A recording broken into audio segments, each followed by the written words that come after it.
kita bisa mendidik anak bangsa ini, gitu loh. Masa saya yang sudah belasan tahun mengabdi, saya disalib sama murid saya itu loh. Murid saya lolos, sedangkan saya enggak. Apa itu enggak beban mental buat saya?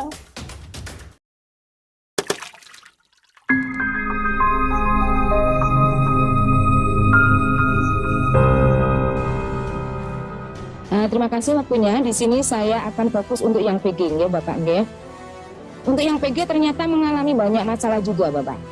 Dari yang pertama, itu banyak guru yang sudah PG ditempatkan di luar daerah kewenangannya. Baik, tolong yang belakang dimatikan itu mikrofonnya Mas Indra, Pak. Silakan. Oke. Di luar wilayah, luar daerah kewenangannya, bahkan banyak yang ditempatkan di luar kabupaten maupun di luar provinsi. Itu yang luar biasa di sini buat kami. Karena apa? Karena realitanya seperti saya pribadi ini di sini, guys, sebagai salah satu korban, saya punya induk. Saya punya sekolah induk di sini. Tempat saya, tapi setelah ada pemetaan, saya harus tergeser di sini. Bahkan tempat induk saya ini diisi oleh orang yang non K2 dan di luar induk. Padahal jelas di sekolah induk saya itu hanya saya saja yang honorer bahasa Inggris. Yang luar biasa lagi, saya ditempatkan di Parigi, Bapak. Parigi. Ya, makanya. Padahal saya di Pati loh, Pak. Pati, Jawa Tengah, diluarkan di Parigi. Luar biasa, kan? Gajinya sama nggak? Nggak tahu juga, Bapak. Ini gajinya sama apa beda ini nanti? Seperti itu. Itu yang luar biasa di sini. Permintaan Pak El Nino, kayaknya. Makanya, Pak. Terus ini tadi Pak, yang luar biasa lagi, saya tadi sudah komunikasi juga dengan Kemendikbudristek ya Pak, ya bagian pendataan, Pak Nugroho, tadi saya sudah langsung komunikasi sama beliau. Beliau menyampaikan langsung ini tadi. Jadi beliau menyampaikan sama saya, memang mengakui penarikan cut-off Dapodik 2021 ini per 31 Desember 2021. Padahal saya memang pindah di sekolah induk saya itu per 1 Januari 2022. Kalau dihitung dari sekarang, saya sudah 9 bulan ini mau di induk saya. Kalau di induk saya tiba-tiba ditempati dari orang lain, ya kan? Tadi yang bukan non K2, kemudian bukan induk saya, terus saya dibuang kemana ini nanti? Dibuang ke Parigi tadi? Atau kemana? Padahal saya sudah pindah induk loh. Ya kan? Seperti itu. Itu kasus yang real nyata ini buat saya. Nah, makanya itu yang pertama. Yang kedua lagi Bapak, saya sudah komunikasi juga dengan kabupaten saya. Dari pihak kabupaten menyampaikan bahwa kewenangan itu semuanya dari pusat karena aplikasi memang dari Kemendikbudristek, ya kan? Nah ini tadi kami sampaikan ke sana, beliau menyampaikan sebetulnya itu bisa diatur lah Bu, maksudnya selama daerah ada komunikasi itu bisa. Tapi realnya kan banyak daerah-daerah yang istilahnya udah nggak ada namanya di pemetaan, ya udahlah nggak usah kita ngurusin. Seperti itu kan Pak kasus saya ini. Tuh yang paling utama. Terus dilanjutkan lagi. Ini yang kami harapkan adanya perubahan data cut-off Dapodik Bapak. Sebaiknya diambilkan cut-off yang terbaru.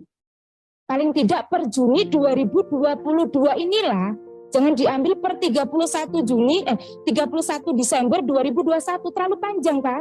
Kalau diambilkan dari itu, terus kemudian sebab apabila menggunakan data cut-off Dapodik yang lama akan menyebabkan banyak masalah ini Bapak. Bukti nyata ini untuk yang P3K tahap 1 dan 2, ini yang perlu kami sampaikan.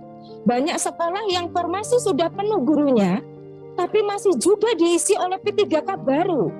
Sehingga mau tidak mau sekolah itu harus menerima meski tidak dapat jam. Dan mereka harus mengampu ke sekolah yang lain. Padahal untuk dapatkan TPG minimal harus mengajar 12 jam di sekolah induk. Padahal jelas SK P3K itu dikontrak tidak boleh mutasi. Terus bagaimana nasib mereka? Apakah memungkinkan nanti akan diputuskan kontraknya? Itu yang jadi pertanyaan kami. Kemudian selanjutnya, tidak hanya itu, banyak juga P3K yang sudah lolos di tahap 2 ditempatkan di sekolah-sekolah yang sudah di merger Bapak. Sehingga pejabat daerah juga merasa kebingungan di sini. Harus dikemanakan mereka. Padahal jelas itu tadi sudah disampaikan bahwa surat perjanjian kontrak P3K tidak bisa dimutasi. Berarti secara tidak langsung di sini kan P3K sebetulnya malah ya bukan menyelesaikan masalah, tapi justru menambah masalah. Kalau di Indo ada kosong, kenapa kok dipersulit seperti itu? Itu loh. Sekarang lagi tuh bahasa Inggris, Bapak. Banyak teman-teman kami yang hanya mempunyai sertifikat bahasa Inggris, lisensi bahasa Inggris, menginduk di SD. Itu yang luar biasa. Mau tidak mau, karena tidak linear, mereka ketika daftar P3K harus daftar di SMP atau SMA. Ya kan? Akhirnya mereka tidak punya induk ini tadi. Tidak punya induk, mau tidak mau mereka dibuang di mana-mana tadi. Ada yang di Papua, di mana-mana. Saya aja yang punya induk dibuang di Parigi. Apalagi yang tidak punya induk. Kenapa tidak, Bapak? Nah, ini buat pemahaman saja lah. Saya cukupkan sekian saja ya Pak ya. Terima kasih untuk waktunya. Saya mau tanyakan langsung. Boleh. Kira Ibu paling nasional sekarang berkaitan dengan ini. Banyak kita dengar seperti ini gitu. Nah, Ibu sendiri induknya di negeri atau di swasta? Di sekolah negeri, Pak. Sekolah negeri. Iya, di sekolah induk negeri saya. Nah, Ibu bisa mengidentifikasi di mana letak persoalan, kesalahan itu ada di mana. Nanti kalau misalnya tidak di ini, Ibu kasih tahu, kasih penjelasan ke kami gitu. Tahu persisnya identifikasi persoalan ini. Ada Pak, tolong disampaikan di slide saya, di slide GTK HNK ada di situ. Biasanya dipatahkan. Nah, kalau sudah ada itu Ibu nanti dikasih ke kita biar kita udah di sini. Ada secara tertulis nanti permasalahan yang masuk secara tertulis. Siap Bapak. Baik. Datanya semua itu soalnya. Nggih. Cukup ya. Cukup nggih. Nggih, terima kasih untuk waktunya nggih Bapak. Terakhir ya dari Forum Guru Lolos Passing Grade. Ya. Tadi sudah disampaikan semua dari kawan-kawan guru passing grade dan yang belum lolos terus sama PGRI. Saya hanya menambahkan saja bahwa kami ya intinya mendukung pansus supaya timbul nanti payung hukum yang menaungi terutama guru yang lulus passing grade yang tidak mendapatkan formasi.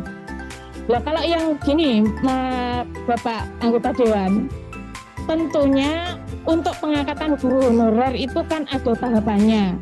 Ya, selesaikan dulu yang passing grade, mohon maaf, tanpa mengurangi rasa hormat sama yang belum lolos passing grade. Kita yang sudah passing grade aja nasibnya belum jelas. Nanti ada observasi. Observasi itu sistem.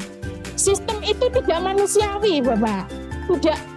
Katanya tadi Mas Dede bilang saya basicnya artis bisa jadi anggota dewan. Nah kita ini sarjana pendidikan. Kita kompeten ya di bidang itu. Kita bisa mendidik anak bangsa ini gitu loh. Masa saya yang sudah belasan tahun mengabdi, saya disalib sama murid saya itu loh. Murid saya lolos, sedangkan saya enggak. Apa itu enggak beban mental buat saya? Gitu loh Pak. Terus kemudian kami intinya minta kembali ke induk saja, daripada formasi P3K ini terjadi kesemrawutan. Kalau memang induk masih ada, dimungkinkan kita kembali induk, kembalikan saja ke induk. Percuma nanti kalau misalkan kita ditempatkan sudah tua-tua mengorbankan keluarga. Katanya Mendikbud ingin mengangkat harkat martabat ekonomi keluarga, tapi di sisi lain kita mengorbankan. Jelas tidak mungkin. Itu aja Bapak. Terima kasih. Itu aja. Terima kasih.